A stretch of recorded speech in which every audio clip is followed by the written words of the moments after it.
Hey, you guys, I hope you had a super blessed week.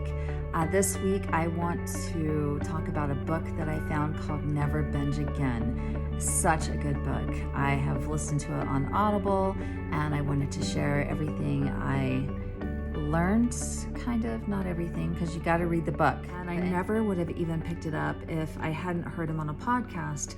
And he said he should have named the book Never Overeat Again.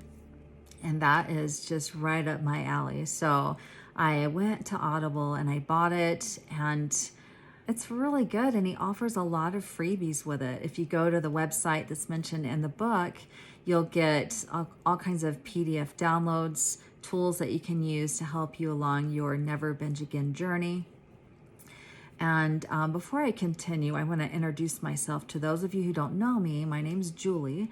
I'm an emotional eating health coach, and I help people take control of their thoughts to lose weight and gain their life back again. On to the book. So the book is basically what I teach, but it gives you more of the why, and it helps you to identify the sabotaging voices very well.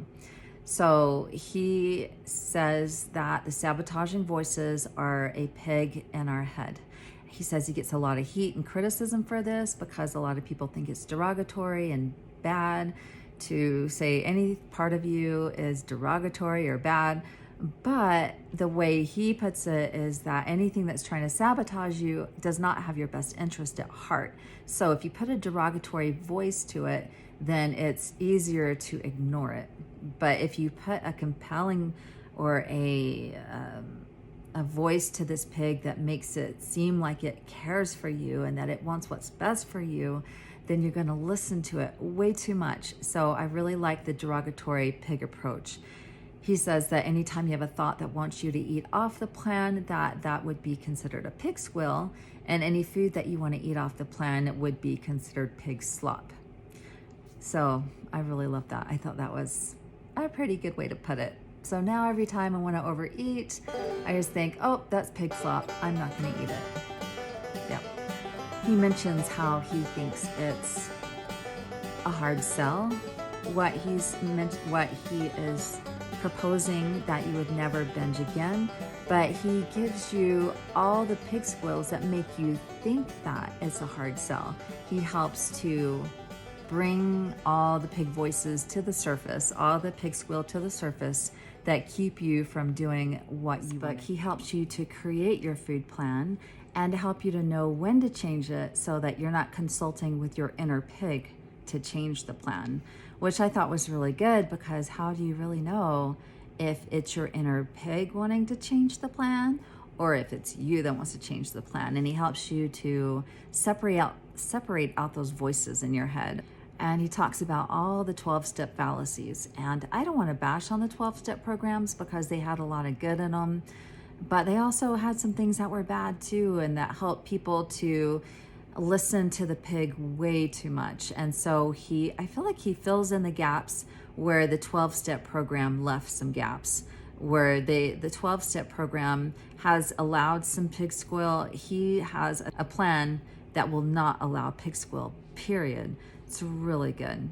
He talks about the food industry and how they're trying to make money off of us by making food more appealing. They spend way more they spend way more money on making it appealing than they do on making it nutritious.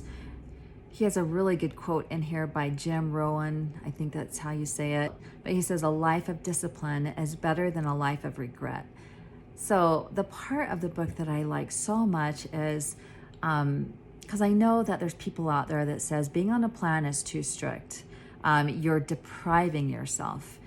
So what he says is, by eating the food that the pig wants, you're depriving yourself of the life that you want.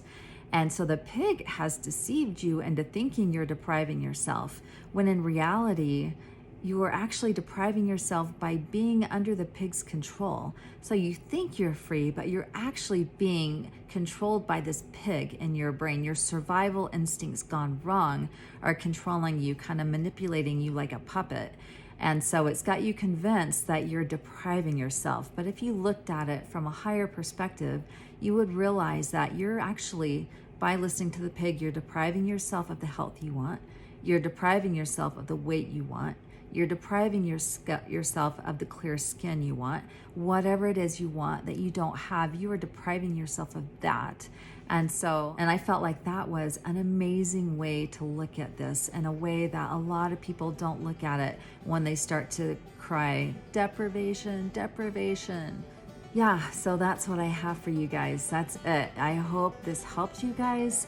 If you'd like to check out my coaching services, go to destinationnewlife.com and hit that free consult button, and I'd love to talk to you.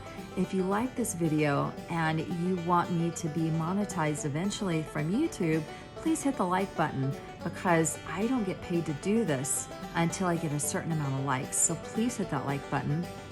And also, the subscribe button helps me as well, but only hit the subscribe button if you do want to see more videos. So have a blessed week, you guys. Bye-bye.